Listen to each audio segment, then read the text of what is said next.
इस वीडियो में हम लोग डिस्कस करेंगे टॉप 20 टेक्निकल इंटरव्यू क्वेश्चन जो कि पूछे जा सकते हैं वेल्डर्स को और प्रोडक्शन इंजीनियर्स को। So the very first question, define arc and the answer is a sustainable electric discharge where current flows through the gap between the two electrode. So this is nothing but the schematic of welding process. So यहाँ पे आप देख सकते हो, ये जो है this is electrode और ये है आपका वर्कपीस, और जो आर्क है वो यहाँ पे शो की है येलो कलर से। सो आर्क यानी क्या है? It is nothing but A discharge of electron. यहाँ से इलेक्ट्रॉन्स इधर फ्लो हो रहे या फिर इधर से इलेक्ट्रॉन यहाँ पे फ्लो हो रहे, it depends on the polarity. So arc ये जो है ये है discharge of electron. So a sustainable electric discharge where current flows through the gap between the two electrode. So यहाँ पे जो इलेक्ट्रोड और वर्कपीस के बीच में जो गैप है वहाँ से इलेक्ट्रॉन फ्लो हो रहे हैं जिसकी वजह से करंट फ्लो हो रहा है। Next question, what is arc gap? And the answer is distance between the tip of two electrode, normally between an electrode and the workpiece. It is also known as arc length. So ये हो गया electrode और ये जो है this is workpiece. So arc gap क्या है? The distance between the electrode tip and the workpiece is known as arc gap. इसे आर्क लेंथ भी कहते हैं। Next question, what is an arc welding? And the answer is a group of welding process which produces coalescence of metal by heating them with an arc, with or without application of pressure, with or without use of filler material. So arc welding जो है ये fusion welding का एक type है जिसमें metal को heat किया जाता है। मेटल हीट कैसे होगा? By using arc. So electrode और वर्कपीस के बीच में आर्क मेंटेन किया जाएगा, इलेक्ट्रॉन्स फ्लो होंगे, वो इलेक्ट्रॉन्स स्ट्राइक होंगे वर्कपीस के ऊपर और फिर वहाँ पे हीट जनरेट होगी जिसकी वजह से वो जो मटेरियल है वो मेल्ट होगा। देन दिस इज़ विथ और without application of pressure. Arc welding में आप प्रेशर यूज़ कर सकते हो या फिर विदाउट यूजिंग प्रेशर भी आप आर्क वेल्डिंग कर सकते हो।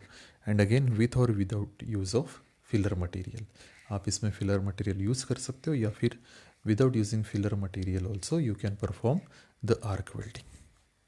यहाँ पे आप स्कीमेटिक देख सकते हो आर्क वेल्डिंग का। सो कॉन्सेप्ट ये है कि एक इलेक्ट्रोड आपके पास रहेगा, वर्कपीस रहेगा, जो भी ट्रांसफार्मर आपके पास है, वेल्डिंग मशीन है, उसका एक टर्मिनल जो है वो वर्कपीस को अटैच रहेगा, दूसरा टर्मिनल इलेक्ट्रोड को अटैच रहेगा। करंट फ्लो होगा जिसकी वजह से इलेक्ट्रॉन्स फ्लो होंगे जिसकी वजह से करंट फ्लो होगा। वो इलेक्ट्रॉन स्ट्राइक करेंगे वर्कपीस के ऊपर या फिर इलेक्ट्रोड के ऊपर और फिर जिसकी वजह से हीट डेवलप होगी और जो हीट यूज़ होगी उस वर्कपीस को ज्वाइन करने के लिए।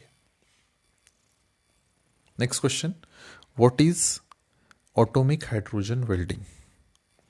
Answer is an arc welding process which produces coalescence of metal by heating them with an electric arc maintained between electrode in an atmosphere of hydrogen.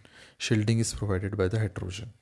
So यहाँ पे आप schematic देख सकते हो हाइड्रोजन एटॉमिक हाइड्रोजन वेल्डिंग का, जिसमें आपके पास दो इलेक्ट्रोड हो गए टंगस्टन के बने हुए और उस दो इलेक्ट्रोड के बीच में आपको आर्क जनरेट होगा। वो जो आर्क है वो यूज़ होगा हीट जनरेशन के लिए और जिसकी वजह से मेटल जो है वो मेल्ट होगा और फिर वो ज्वाइन होगा। इसमें फिलर मटेरियल जो है वो आपको एक्सटर्नली यूज़ करना है और शील्डिंग यहाँ पे ज़रूरी है और वो जो शील्डिंग है वो प्रोवाइड किया जाता है हाइड्रोजन गैस से, इसलिए इसको कहते हैं atomic hydrogen welding. Next question, what is autogenous welding? Answer is a fusion weld made without the addition of filler material. यानी ऐसा फ्यूजन वेल्डिंग जिसमें आप फिलर मटेरियल यूज़ नहीं करोगे उसे कहते हैं ऑटोजीनस वेल्डिंग। सो वेल्डिंग जो है वो दो कैटेगरी में आप क्लासीफाई कर सकते हो, with filler and without filler. मतलब एक ऐसी प्रोसेस जिसमें आप फिलर यूज़ कर रहे हो और एक दूसरी ऐसी प्रोसेस जिसमें आप फिलर यूज़ नहीं कर रहे हो। अगर आप फिलर यूज़ नहीं कर रहे हो तो उसे कहेंगे ऑटोजीनस welding. So autogenous welding, no filler is supplied for the welding. It is known as autogenous welding. Then with filler उसमें भी दो टाइप आते हैं, होमोजीनियस एंड नॉन होमोजीनियस और हेट्रोजीनस। होमोजीनियस यानी chemical composition of filler metal is similar to that of parent metal to be welded. Homogeneous welding में क्या होगा, जो भी फिलर आप यूज़ करोगे उसका कंपोजिशन और पेरेंट मेटल का जो कंपोजिशन है वो सेम रहेगा। It is known as homogeneous welding. Heterogeneous welding में जो है फिलर का और पेरेंट मेटल का जो कंपोजिशन है वो डिफरेंट होगा, इसलिए उसे कहेंगे heterogeneous welding. Next question, what is backhand welding? So, a welding technique in which the welding torch or gun is directed opposite to the progress of welding. It is known as backhand welding. So, यहाँ पे मैंने ये backhand welding दिखाया है। ये आपका welding torch है, ये filler rod है और इसका जो डायरेक्शन है वो आपके डिपोजिशन से जो है वो अपोजिट डायरेक्शन में है। ये डिपोजिशन और ये जो है ये इसका डायरेक्शन दोनों अलग अलग डायरेक्शन में है। सो उसे कहेंगे बैकहैंड वेल्डिंग। वही फोर हैंड वेल्डिंग में देखिए टॉर्च का जो डायरेक्शन है वो ट्रैवल ऐसे कर रहा है और इसी डायरेक्शन में जो है आपका डिपोजिशन है। सो दोनों की डायरेक्शन जो है वो सेम है, हालांकि यहाँ पे जो डिपोजिशन का डायरेक्शन है और टॉर्च का डायरेक्शन जो है वो अपोजिट है। यहाँ पे डिपोजिशन का डायरेक्शन और टॉर्च का डायरेक्शन सेम है। सो जब डायरेक्शन सेम रहेगा उसे कहेंगे फोर हैंड वेल्डिंग और अगर डायरेक्शन अपोजिट है उसे कहेंगे back hand welding. Next question, what is bare electrode? So the answer is a filler metal electrode of a single metal or alloy produced into wire, strip or bar form and without any coating or covering on it. So इसे जो है ये example है आपके bear electrode का, मतलब उस bear electrode में किसी भी प्रकार का कोटिंग नहीं रहेगा। यहाँ पे मैंने इलेक्ट्रोड शो किया है, this is not an example of bare electrode. यहाँ पे आपको कोटिंग दिख रहा है, सो इसे बेयर इलेक्ट्रोड नहीं कहेंगे। बेयर इलेक्ट्रोड इसे कहेंगे जिस इलेक्ट्रोड के ऊपर कोई भी कोटिंग यूज़ किया हुआ नहीं है, उसे कहेंगे bare electrode. What is base metal? So the answer is the metal to be welded, brazed, soldered or cut is known as base metal. So आपके अंडरस्टैंडिंग के लिए मैंने यहाँ पे मिग वेल्डिंग शो किया है, that is metal inert gas welding. ये जो है ये आपका बेस मेटल है। सो जो दो प्लेट आपको ज्वाइन करना है that is known as base metal. Next question, what is butt joint? And the answer is a joint between two member aligned approximately in the same plane. So यहाँ पे देखिए दो प्लेट रखी हुई है, दोनों प्लेट एक ही प्लेन में है और वो आपको ज्वाइन करना है। अगर ऐसी सिचुएशन है तो इसे कहेंगे butt joint. So the joint between the two member aligned approximately in the same plane is known as butt joint.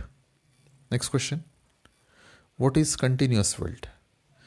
Answer is a weld that extend continuously from one end of a joint to the other is known as continuous weld. यहाँ पे आप देख सकते हो ये जो welding है ये कंटिन्यूसली यहाँ पे दिख रहा है आपको। सो this is an example of continuous weld. यहाँ पे देखिए आप वेल्डिंग कुछ गैप छोड़ के किया हुआ है, this is known as intermittent welding, intermittent seam welding, and this is the first plate is an example of continuous welding.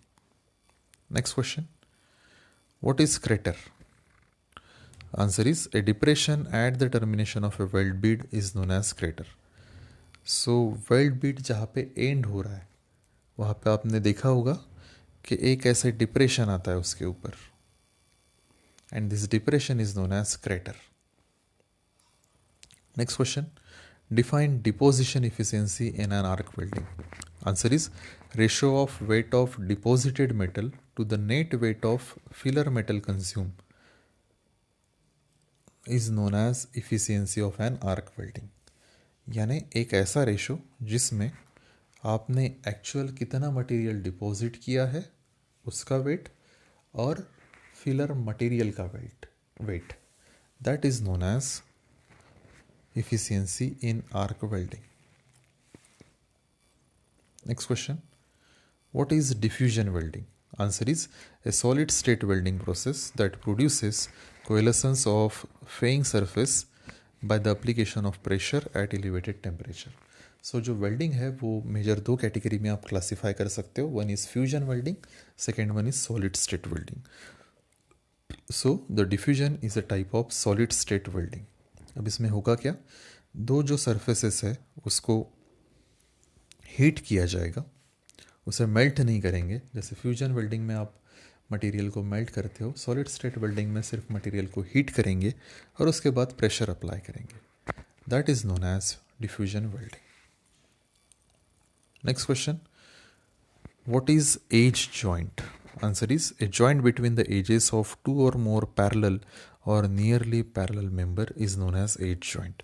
So यहाँ पे आप अलग अलग टाइप के joints देख सकते हो. So this is known as butt joint. So दोनों प्लेट जो है एक ही प्लेन में यहाँ पे रखी हुई है. So such type of joint is known as butt joint. The second one, this is lap joint. यहाँ पे देखिए एक प्लेट दूसरे प्लेट के ऊपर रखी हुई है और वेल्डिंग की है. So this is an example of lap joint. Then the third example, that is corner joint. सो यहाँ पे कॉर्नर पे वेल्ड किया है दोनों प्लेट को, hence it is known as corner joint. Next example, that is T joint. ये T shape का है और यहाँ पे जो है वो वेल्डिंग है, so it is an example of T joint. And this is edge joint which was asked in the question.